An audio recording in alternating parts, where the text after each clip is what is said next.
Welcome to the Ed Show, live from Washington, D.C. tonight. The president has just delivered his third State of the Union address. I was in the room for the speech. We are live for the next hour to analyze all of it. This is the Ed Show. Let's get to work.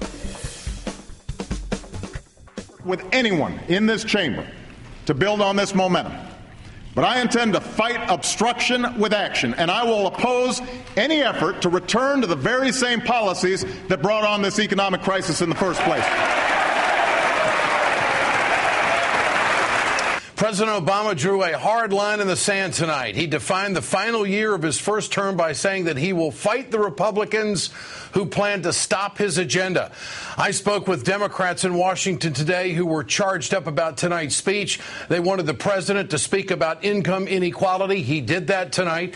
President Obama hit the issue really hard.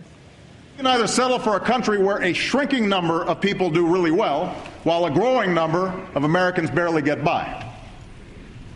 Or we can restore an economy where everyone gets a fair shot and everyone does their fair share and everyone plays by the same set of rules. That moment tonight in the speech was probably one of the biggest applause that the president got. I've been to a number of these speeches, and I've been there when there have been absolutely thunderous applause for both President Bush when he was saying that there were going to be tax cuts, and also for President Obama when he's talked about the future. I've actually felt the building shake at times. It just reverberates through the chamber. But tonight, it was a little bit different. The president came out tonight and basically laid out a roadmap for the future.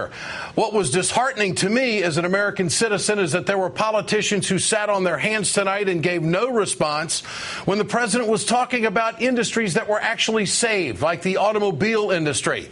Maybe because they didn't have a part of it, they weren't willing to share in the glory of jobs being saved and jobs being added, 22 months of private sector jobs added to our economy.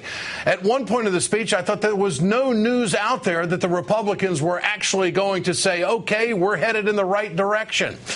But I thought tonight one of the most powerful moments, and Lawrence mentioned it a moment ago, to be in the room and to feel the president call for teamwork, using the raid on bin Laden and the flag in his office with the signatures of the SEALs, I thought was a very powerful moment.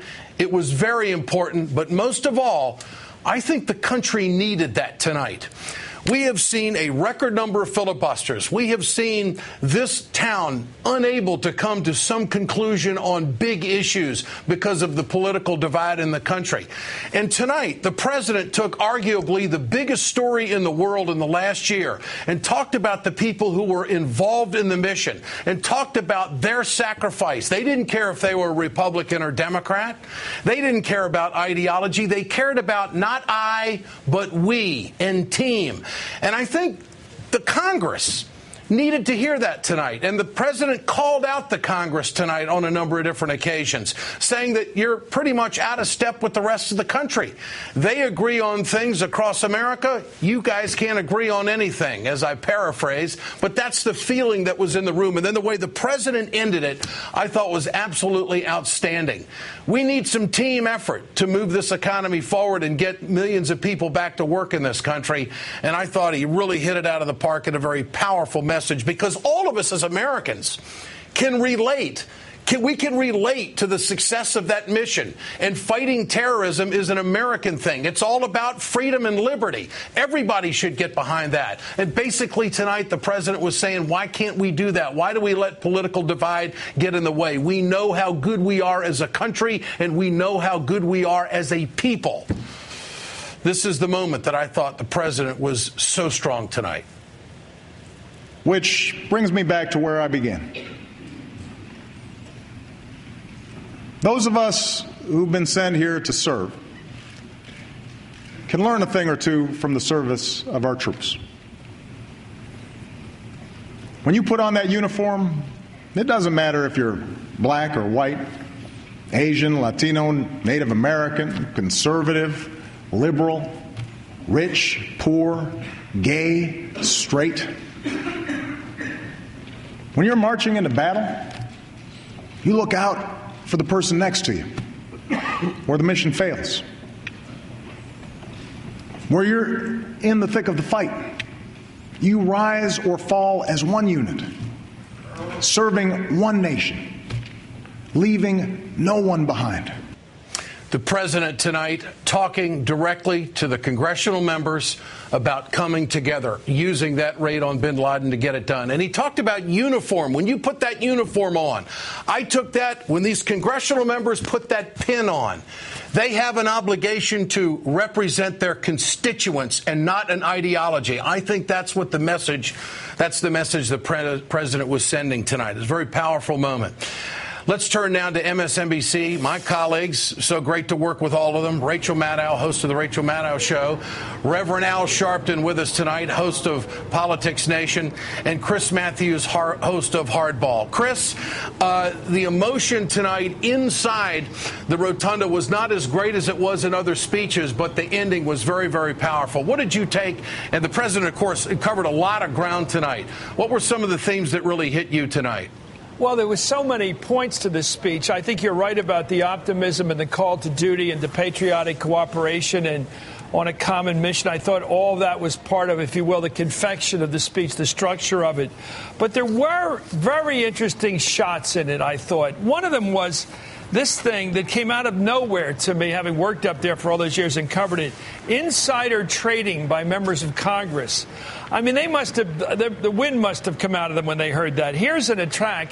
It's an attack institutionally against them, that there is some sort of insider trading going on up there where they're benefiting from their knowledge of what's going on in committee work and going off and investing quickly in some sort of day trading or whatever on stocks. I have never heard any reference to it before in my life. Anything could go on as far as I know. But to make that kind of direct shot on national television with this huge audience, suggesting he knows where they live, as I said before tonight, he's got something on him he's about to use against them.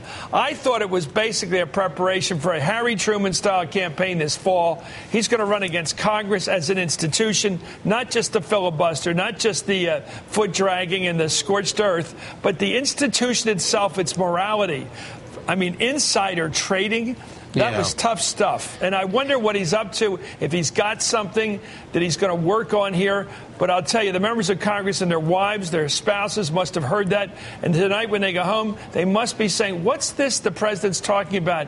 Insider trading on Capitol Hill. Do you know something about it, dear? Chris, I think it was a wild statement. I want to know what's behind it.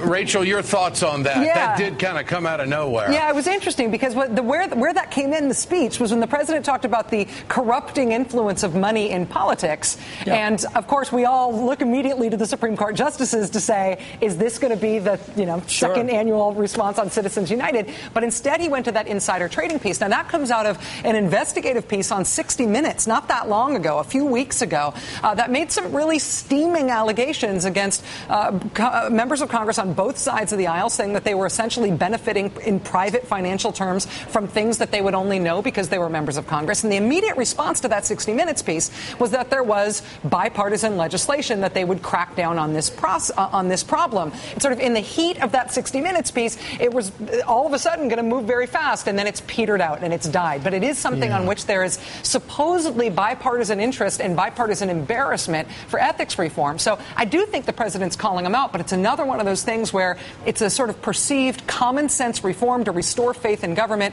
Republicans and Democrats don't substantively disagree. There's no reason Congress shouldn't work well enough to get that passed. He also talked about bundlers and others in terms of setting a whole new standard. I think that the powerful parts of the speech, clearly there was, I think Rachel said during the speech coverage that he channeled some Reagan, and then Karen said he was Kennedy-esque, I would guess Chris would say in some parts. But I also think he was Obama-like.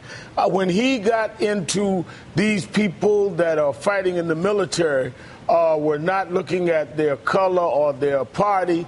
That was Obama 2004. That's the Obama America met, that was calling for people to grow beyond their differences and be on a common mission. And I think that the more he is Obama-like, the better he is, the more potent he is politically. We knew going into this speech that the president was going to hit the job issue. He was also doing it with the backdrop of a lot of conversation about taxes in this country and a conversation about income inequality. Here's the president talking about income inequality. Now, you can call this class warfare all you want, but asking a billionaire to pay at least as much as his secretary in taxes? Most Americans would call that common sense. When Americans talk about folks like me paying my fair share of taxes, it's not because they envy the rich. It's because they understand that when I get a tax break I don't need and the country can't afford, it either adds to the deficit or somebody else has to make up the difference, like a senior on a fixed income. I'll tell you what, where the Republicans were sitting, you could have heard a pin drop on that one. Chris Matthews, is the president disarming the class warfare attack that he seems to be getting a lot? Well, I thought he was watching our TV ads on MSNBC. You know, common sense is our punchline. The Spike Lee ads were all done. I thought this was, he says he doesn't watch TV. Well, somehow, through some symbiosis, he's talking like our ads, you know. So well, he talked about Rachel's ad. He talked about Rachel's ad in the Hoover Dam. Baby. Hoover Dam. It's all about the Hoover Dam. And I saw some blueberry pie around John Boehner's house. Maybe Spike is sending the scripts over. I don't know, but he seemed to know the wording. Jeez. I got to tell all of you before we leave here, I ran into a gentleman tonight. He grabbed my arm. He said, Ed, how are you? I said, great, sir. He says, I'm Jon Favreau's dad. Oh, wow. Jon Favreau, of course, is a speechwriter. He says, this is the first time I've been able to be up in the gallery. He says, what did you think? I said, wait a minute. I want to know what you thought. He said, my son hasn't slept for a month. He's been up every night doing this for the last month. It's a speech that they really had to get right. And I, you know, and when you go back after hearing that, a dad talk about his son as a speechwriter, seeing what the president did tonight, he covered a lot of ground. He gave labor, I thought, a good word. He talked about manufacturing. Chris, let me ask you, there's more manufacturing in this speech than what we've seen in more than a decade, wouldn't you think? Oh, he's listening to you, too, I think, and all of us about the need to bring back job opportunities for kids coming out of high school. By the way, that Jon Favreau, when I gave my honorary speech at my commencement at my college, Holy Cross, he was the young kid who was graduating who gave a hell of a speech. That was Jon Favreau. I'm so proud of that guy, how far he's come. You know, I think manufacturing is it. And I talk about the old neighborhoods I grew up in the city, row houses. I drove by them the other day. They're all tumbling apart. The kids, a lot of them African-American kids, don't have the job opportunities when they turn 18 that our parents and grandparents did. Same neighborhoods, no jobs. Got to run. Rachel, Al, Chris, thanks so much for joining me tonight on this late edition of the Ed Show. I appreciate it so much. Share your thoughts on Twitter at Ed Show. We want to know what you think. What'd you think of tonight's speech? Coming up, Senator Bernie Sanders and a school teacher from Pennsylvania named Sarah Ferguson. She was on our show last week to talk about her governor's radical plan to defund her public school. Tonight, she was sitting with the First Lady. Stay tuned. You're watching the Ed Show on MSNBC.